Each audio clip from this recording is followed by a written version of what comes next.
Здравейте отново, ютубъри! Вие сте отново с мен White Devil. Днес, в днешното видео, аз ще ви покажа как да си направите много готино лого. За целта трябва да влезете в Google Chrome или Mozilla или във вашия браузър. Пишете Cool Text. Ето го, Cool Text. И цъкате на първото.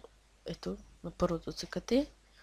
След това избирате си дизайна на своя, ето вижте този готин, на своя текст, който ще напишете. Така, аз ме кефеше това, защото аз така справя моето име по принцип в края на видеото, в моето аутро. Ако има въпроси към моето аутро интро, ще направя специално клип за това. Не знам кога ще направя клип на... Как беше... Забравих играта от коментара на Никсън.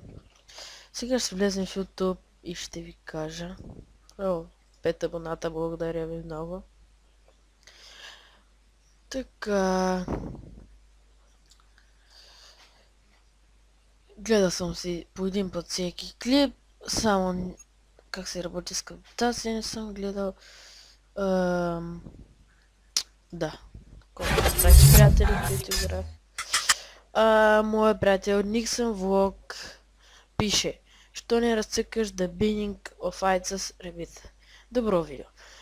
Ами ще разцъкам, но казах и в предишното видео, че може малко да се забавя. За което извинявам. Много се извинявам. Добре, да продължавам. Така. Аз избирам Epic Stone. Защото Batman Forever Terror... Абе, нещо си там е.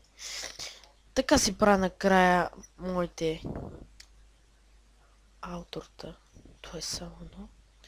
И пишем White Devil. Така. Само написахте, той излезе отгоре. Text size.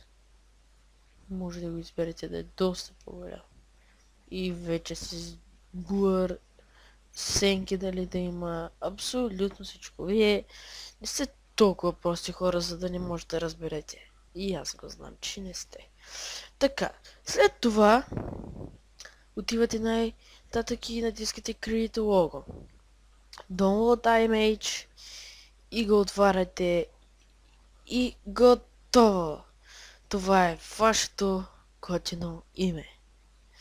Дано да съм ви помогнал. Благодаря ви и до скоро.